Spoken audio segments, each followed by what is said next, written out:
As a first wife, I wish I would have had a real conversation with my husband. Like if I could go back, I would bring it up, get it on out the way.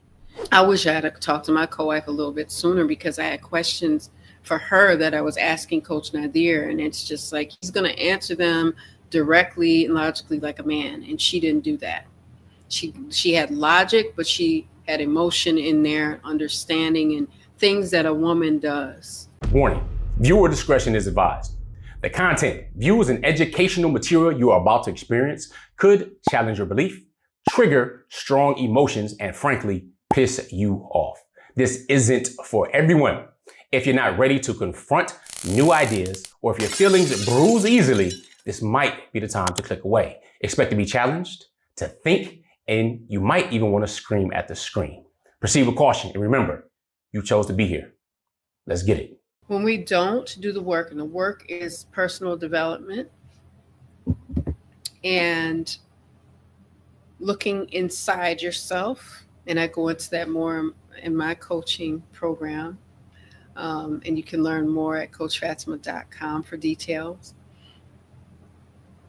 When we don't look inside and we're looking for answers externally, and for other people to maybe sometime, I'm not saying you're doing this, but to fix it for us instead of confronting what is uncomfortable first, then we get hemmed up. Yeah, we don't want to step out of our comfort zone, but let me tell you something, nothing grows inside of your comfort zone. Nothing. It can't. If we put, if you think of flowers that have to crawl and grow, they'll always try to break free and find the light.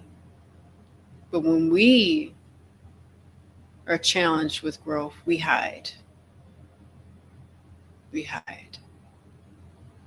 And you notice the flowers that crawl toward the light get to see the sunshine and they get to live fully. But the things that are in darkness, now unless you're a mushroom, but the things that are in darkness stay there. I love this quote. I don't remember where I heard it, but it's powerful. And it said, that if you say you're in a dark place, you know how people say, I'm in such a dark place. And somebody said, if you're in a dark place, turn the light on. So sometimes we got to turn the light on, and we're looking for our husbands and our children and our parents. We're looking and we're searching, and we think, when are they going to get in here and turn on this light? Now think about if you're in a dark place, guys, and your house is dark, how ridiculous we sound if we say, you know what, I can't turn this light on. I have to wait for my husband to get here to turn it on so I can see. And then we're sitting there going, turn it on yourself. Or if you think about losing weight, I've never once, this is a real big secret, y'all, but I've never once thought, you know what, I need Coach Nazir to get over here and lose his weight for me. I wish he would hurry up. You're already on our channel, and you see how we are empowering people when it comes to polygamy education. You may be wondering, what's the next step? Especially knowing that we are the authors of the book, Let's Talk Polygamy Uncensored.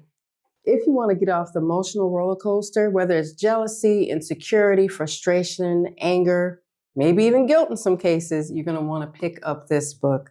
Definitely wish I would have had this book back a while ago when we first embarked on polygyny. And you will learn a lot of things about minding your marriage and what that actually means, so you're not comparing your marriage to your co-wives or anybody else's for that matter. If you've heard, I'm not against polygamy, I just against when it's not done right, you want to learn how to do it right? This will teach you how to be more than twice the man you need to be to get it done. Let's talk polygamy.com. We look forward to shipping yours off to you.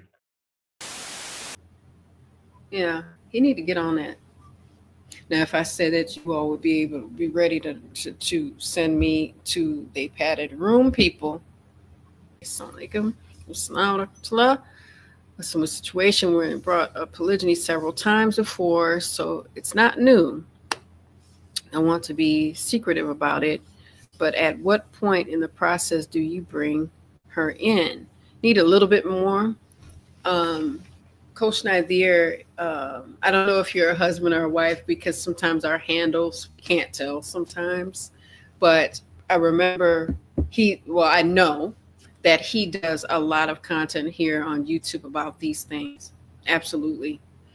One thing that he did is he didn't force my co-wife on me. I know some men will go, you know what, you need to be friends and you need to get over here and you better talk to her. And he didn't do that. He used to get compliments all the time from sisters in our community. They were like, I really like how he's doing this because he's not forcing you all on each other.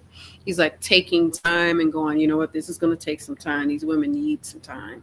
Now, I wish I had talked to my co-wife a little bit sooner because I had questions for her that I was asking Coach Nadir, and it's just like he's going to answer them directly and logically like a man, and she didn't do that.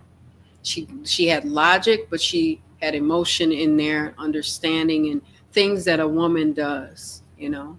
So she kind of handled me in a way that a wife would, that a mother would, that a sister would, that.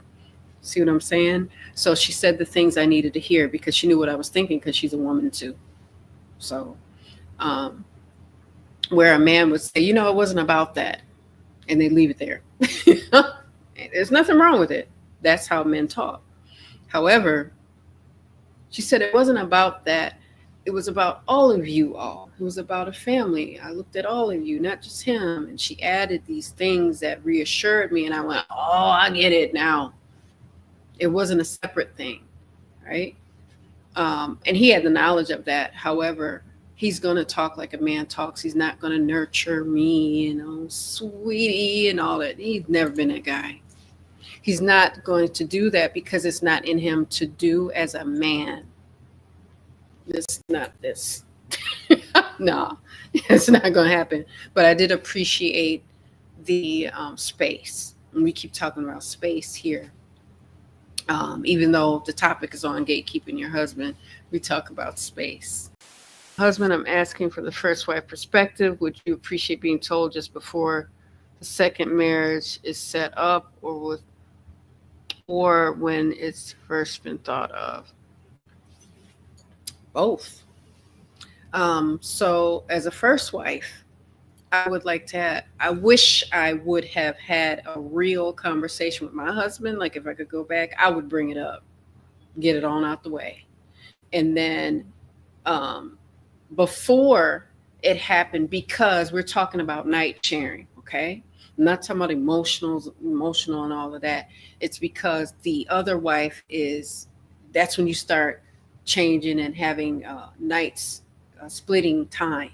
Okay, so it's important for the subsequent marriage and initial marriage that the women know, okay, this is when my husband, soon as you get married, okay, then we're going to start switching out time, sharing time, I should say, not switching it out, but sharing time.